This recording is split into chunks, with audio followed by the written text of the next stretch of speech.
Hello friends, आपका मेरे YouTube channel पे स्वागत है। आपको इस वीडियो के माध्यम से बीएड के फिजिकल साइंस के लेसन प्लान बनाने में मदद मिलेगी। तो आज का हमारा टॉपिक है पदार्थ की अवस्थाओं में परिवर्तन। तो आइए हम इस टॉपिक को डिटेल से जानते हैं। सो फ्रेंड्स, सबसे पहले हम यहाँ पर अपना नाम लिखेंगे, छात्राध्यापक का नाम। उसके बाद हम विद्यालय का नाम लिखेंगे, जिस भी विद्यालय में हम पढ़ाने जा रहे हैं। उसके बाद हम विषय लिखेंगे, आज हमारा विषय विज्ञान है तो मैंने यहाँ पर विज्ञान लिखा है। उसके बाद हम खंड लिखेंगे, कौन सा खंड है। उसके बाद हम दिनांक लिखेंगे, जिस भी दिन हम पढ़ाने जा रहे हैं उसका डेट। उसके बाद हम वर्ग लिखेंगे, कौन से वर्ग में हम जा रहे हैं। उसके बाद घंटी लिखेंगे। उसके बाद प्रकरण यानी टॉपिक का नाम लिखेंगे, पदार्थ की अवस्थाओं में परिवर्तन। उसके बाद हम अवधि लिखेंगे, कितने देर की वह क्लास है, 40 से 50 मिनट आपकी जो भी अवधि रहेगी वो वहाँ पर आप यहाँ पर लिखिएगा। उसके बाद हम समान उद्देश्य में लिखेंगे। तो क्या पहला उद्देश्य है हमारा, छात्रों में विज्ञान के प्रति रुचि जागृत करना। दूसरा है छात्रों में वैज्ञानिक दृष्टिकोण उत्पन्न करना। तीसरा है छात्रों में तार्किक क्षमता का विकास करना। उसके बाद हम विशिष्ट उद्देश्य लिखेंगे। पहला है ज्ञान पर आधारित। तो क्या है, छात्र पदार्थ की अवस्थाओं का प्रत्यस्मरण कर सकेंगे, पदार्थ के गलनांक को परिभाषित कर सकेंगे। हमारा है बोध पर आधारित। क्या है, पदार्थों के गलनांक और क्वथनांक में अंतर बता सकेंगे। दूसरा है बर्फ ठोस अवस्था से द्रव अवस्था में क्यों परिवर्तित होती है, ये बता सकेंगे। तीसरा है प्रयोग पर आधारित। तो क्या है, पदार्थ की अवस्थाओं का रूपरेखा तैयार कर सकेंगे। व्यवहारिक जीवन में पदार्थ की अवस्था परिवर्तन संबंधी तत्व जांच कर सकेंगे। उसके बाद हम आएंगे शिक्षण विधियाँ पर। तो क्या है, प्रश्नोत्तर विधि है, व्याख्यान विधि है, प्रदत्त सह व्याख्यान विधि है। उसके बाद शिक्षण सहायक सामग्री। तो क्या क्या हो जाएगा, श्यामपट्ट कार हो जाएगा, श्यामपट्ट हो जाएगा, चार्ट हो जाएगा, चौक और डस्टर हो जाएगा। उसके बाद हम प्रस्तावना प्रश्न करेंगे। तो छात्राध्यापक क्रियाएं हो जाएंगे, ये छात्र क्रिया हो जाएंगे। तो पहला प्रश्न रहेगा, बच्चों दैनिक जीवन में प्रयोग होने वाली वस्तुओं के नाम बताएं। तो छात्र उत्तर देंगे लकड़ी, ईंट, पानी, वायु इत्यादि। फिर बच्चों लकड़ी तथा ईंट किस प्रकार की वस्तुएं हैं। तो बच्चे बताएंगे ठोस वस्तुएं हैं। तीसरा प्रश्न रहेगा, बच्चों ठोस अवस्था के बाद कौन सी अवस्था होती है। तो बच्चे बताएंगे द्रव अवस्था। हमारा चौथा प्रश्न रहेगा, बच्चों पदार्थों की एक अवस्था से दूसरी अवस्था में परिवर्तन कैसे होता है। तो ये मौन बच्चे के लिए समस्यात्मक प्रश्न हो जाएगा, बच्चे यहाँ पर मौन हो जाएंगे। तो हम अपनी प्रकरण की घोषणा करेंगे। बच्चों आज हम लोग पदार्थ की अवस्थाओं में परिवर्तन का विस्तृत अध्ययन करेंगे। चलिए अब आगे बढ़ते हैं। पदार्थ की अवस्थाएं यानी स्टेट्स ऑफ मैटर। तो प्रश्न रहेगा, पदार्थ कितनी अवस्थाओं में पाया जाता है। तो छात्र क्रियाएं क्या रहेंगे, पदार्थ 3 अवस्थाओं में पाया जाता है, ठोस, द्रव और गैस।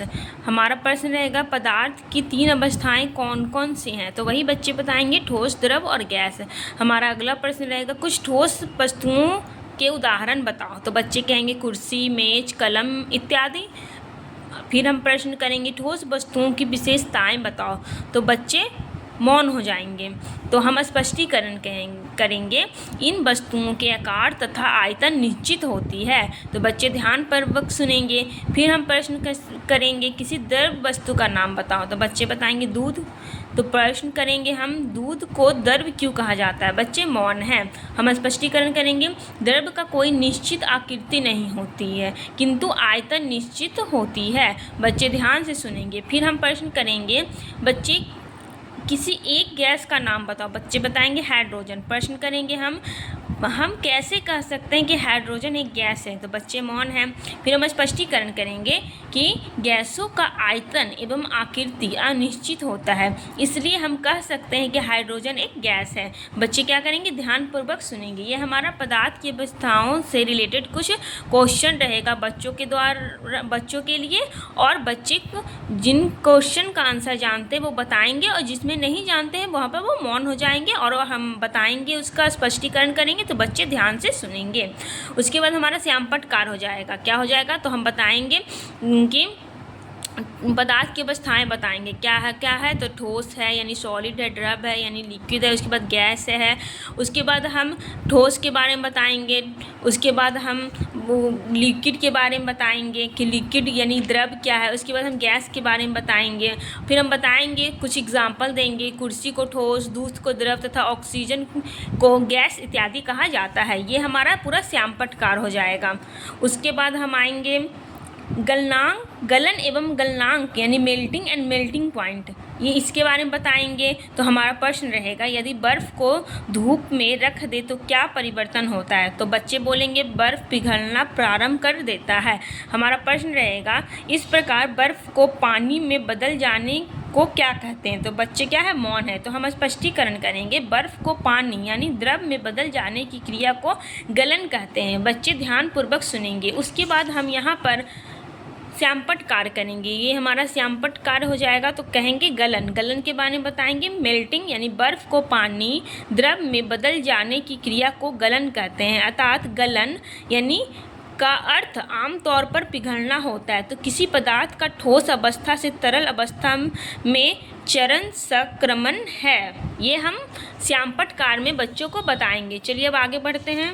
हमारा प्रश्न रहेगा बर्फ़ किस तापमान पर पिघलना प्रारंभ हो जाता है। छात्र बताएंगे 0 डिग्री सेल्सियस तापमान पर। फिर हमारा अगला प्रश्न रहेगा वह ताप जिस पर बर्फ़ या कोई ठोस द्रव में परिवर्तित होता है उसे क्या कहते हैं। तो बच्चे क्या है, मौन हैं। तो हम स्पष्टीकरण वह निश्चित ताप जिस पर कोई ठोस पदार्थ द्रव अवस्था में परिवर्तित होता है उसे गलनांक कहते हैं। बच्चे ध्यान से सुनेंगे। उसके बाद हमारा श्यामपट्ट कार्य भी यही रहेगा। हम गलनांक के बारे में बताएंगे यानी मेल्टिंग पॉइंट, वह निश्चित ताप जिस पर कोई ठोस पदार्थ द्रव अवस्था में परिवर्तित होता है उसे गलनांक कहते हैं। बर्फ़ का 0 डिग्री सेल्सियस तापमान पर पिघलना वह उसका गलनांक कहलाता है। ये हम बच्चों को बताएंगे श्यामपट्ट कार्य के द्वारा। उसके बाद हम आएंगे क्वथन एवं क्वथनांक यानी बॉयलिंग एंड बॉयलिंग पॉइंट। तो हमारा प्रश्न रहेगा जब किसी बर्तन में पानी को गर्म करते हैं तो क्या होता है। तो पानी का ताप बढ़ जाता है। बच्चे ऐसा बताएंगे। हमारा अगला प्रश्न रहेगा पानी का ताप जब अधिक हो जाता है तो किस प्रकार की क्रिया होती है। तो पानी उबलने लगता है और पानी गैस में बदलने लगता है। ये बच्चे बताएंगे। उसके बाद हमारा अगला प्रश्न रहेगा इस प्रकार पानी या द्रव को गैस में बदलने की क्रिया को क्या कहते हैं। तो बच्चे क्या है, मौन है। तो हम स्पष्टीकरण करेंगे क्वथन यानी बच्चे ध्यान से सुनेंगे तो हम बताएंगे कि इसे क्या कहते हैं, क्वथन कहते हैं। फिर प्रश्न रहेगा हमारा कोई द्रव जिस ताप पर गैस में बदलता है उसे क्या कहते हैं। बच्चे क्या है, मौन है। तो हम स्पष्टीकरण करेंगे वह ताप जिस पर कोई द्रव गैस में बदलता है क्वथनांक कहलाता है। बच्चे ध्यानपूर्वक सुनेंगे। ये हमारा श्यामपट्ट कार्य हो जाएगा। क्या कहेंगे, क्वथन यानी बॉयलिंग, पानी या द्रव को गैस में बदलने की क्रिया को क्वथन कहते हैं। अब क्वथनांक के बारे में बताएंगे। बॉइलिंग पॉइंट, कोई द्रव गैस में बदलता है उसे उस द्रव का क्वथनांक कहते हैं। पानी का क्वथनांक 100 डिग्री सेल्सियस होता है। उसके बाद हम बताएंगे संघनन यानी कंडेंसेशन। तो प्रश्न करेंगे ठंडे जल से भरे बोतल को यदि खुले में रखें तो क्या प्रभाव पड़ता है। बोतल पर पानी की बूंदें दिखाई पड़ती है। ये बच्चे बताएंगे। तो हमारा अगला प्रश्न रहेगा यह जल की बूंदें कहाँ से आती है। तो बच्चे मौन हैं। तो हम स्पष्टीकरण करेंगे यह बूंदें भाप यानी गैस से बनती है। बच्चे ध्यान से सुनेंगे। फिर हमारा प्रश्न रहेगा इस प्रकार गैस को द्रव में बदलने की क्रिया को क्या कहते हैं। तो बच्चे मौन हैं। तो हम स्पष्टीकरण करेंगे गैस को द्रव में बदलने की क्रिया को ही संघनन कहते हैं। बच्चे ध्यान से सुनेंगे। फिर हमारा यहाँ पर श्यामपट्ट कार्य क्या हो जाएगा, संघनन यानी कंडेंसेशन के बारे में बताएंगे। किसी गैस या द्रव वाष्प को द्रव में बदलने की क्रिया को ही संघनन कहते हैं। उदाहरण देंगे, जब आप एक ठंडा गिलास पानी रखते हैं तो गिलास की सतह पर पानी जमा हो जाता है जो संघनन है। यह हमारा पूरा श्यामपट्ट कार्य हो जाएगा। यहाँ से गलनांक के बारे में बताएंगे, क्वथन के बारे में क्वथनांक के बारे में बताएंगे, संघनन के बारे में। ये हमारा क्या हो जाए, पूरा श्यामपट्ट कार्य हो जाएगा। अब आगे बढ़ पुनरावृत्ति क्या रहेगा। पदार्थ 3 अवस्थाएं में पाई जाती है, ठोस, द्रव तथा गैस। ठोस का आकार तथा आयतन निश्चित होता है। द्रव का कोई निश्चित आकृति नहीं होती है किंतु आयतन निश्चित होता है तथा गैस का आयतन एवं आकृति अनिश्चित होती है। फिर हम गृह कार्य रहेगा हमारा। तो हम बच्चों को प्रश्न देंगे। कुछ ज्ञान पर आधारित प्रश्न रहेगा। पहला प्रश्न रहेगा ठोस किसे कहते हैं। दूसरा रहेगा गलनांक से आप क्या समझते हैं। बोध पर आधारित प्रश्न रहेंगे। पहला रहेगा जल का क्वथनांक किसे कहते हैं। फिर दूसरा प्रश्न द्रव का उदाहरण दें। प्रयोग पर आधारित प्रश्न रहेगा। तो क्या रहेगा, संघनन कराने के लिए हमें क्या क्या सामग्री चाहिए। तो ये हमारा पदार्थ की अवस्थाओं में परिवर्तन का लेसन प्लान था। तो आपको ये लेसन प्लान कैसा लगा आप कमेंट सेक्शन में ज़रूर बताइएगा और मेरे वीडियो को ज़्यादा से ज़्यादा लाइक करिए और शेयर करिए और मेरे चैनल को सब्सक्राइब ज़रूर करिएगा। Thank you so much.